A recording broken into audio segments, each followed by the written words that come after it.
Welcome to your first RealizeIT tutorial. The easiest way to get to RealizeIT is to use the link provided to you in your Google Classroom, but if you want to actually type in the full web address, it's gpsed.realizeit.home.com. And if you click on that, it should bring you to a screen that looks a lot like this with the login information. You put your login info in and the password given to you or the password that you have previously set. Click the login button. It should take you something that looks a lot like this right here if it's your first time, or potentially to a place that looks more like this if it's your second, third, or 52nd time coming into RealizeIT. After you click on this Browse Apprenticeship Curriculum Projects, you're going to land on a place where you have a banner at the top that you can actually scroll through all the different projects that have been assigned to you with all of the different project options / unit options down here at the bottom. You can also take a look at all the different products that you have / projects by clicking on the Choose Product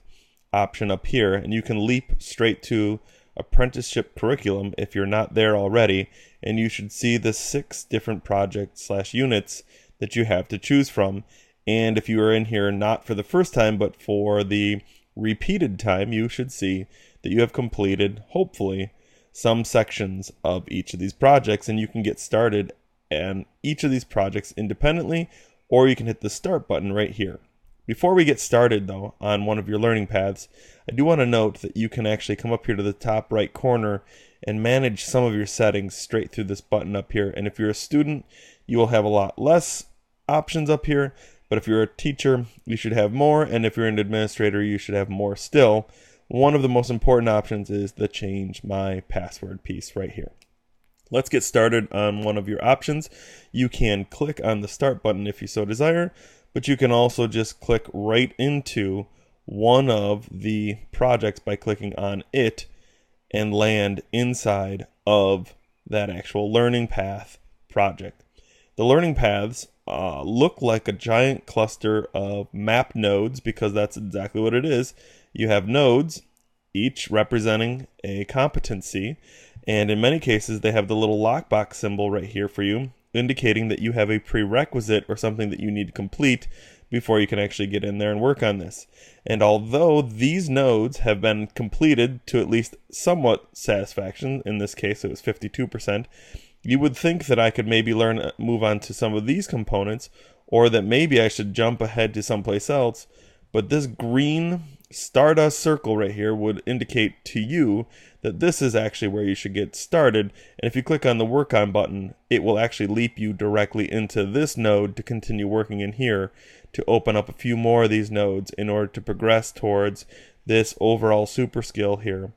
the awareness of skills necessary to succeed in a certain area in this case. At any given time, you can always leap backwards to your different products here, and then you can even again toggle back and forth in your banner to the different products in order to get to the units or projects that you want to work on down here. I'm going to jump into this valued employee one just for one moment, because now you can see that that green circle has actually moved and is no longer rather on this introductory node, but on a secondary or child node, where now I'm working through a different part of the developmental learner path to get to my end goal down here. If I want, again, I can revise and go through things that I've already gone through, or I can jump in and revise something that I've learned right here, or I can jump into this part of my learning map by clicking on it and then saying I want to begin working on that learning map.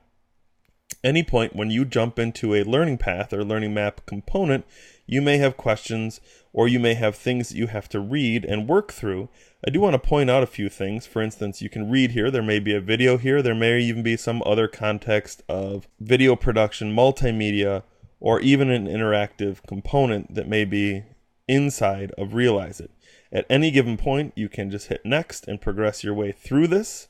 and take a look at all the different components of this. And as I hit continue, you should see that on some of these pages, I may need to use my scroll bar to move up or down through the content, or you can click the all button and it will help you identify all of the different components. And when you're done, if you have questions in here that you have to answer, you can edit. You can also answer questions as needed. And when you are finished, you hit finish, realizing that you may not actually be complete or may not have completed an actual node or competency until your teacher checks off on the required assessments that they may have assigned you, whether it's a rubric or you turning in an assignment on a given thing. Just because you hit finish at the end of a node doesn't mean you will be able to move on to the next node that may have a prerequisite on it until your teacher has confirmed that you have mastered that content.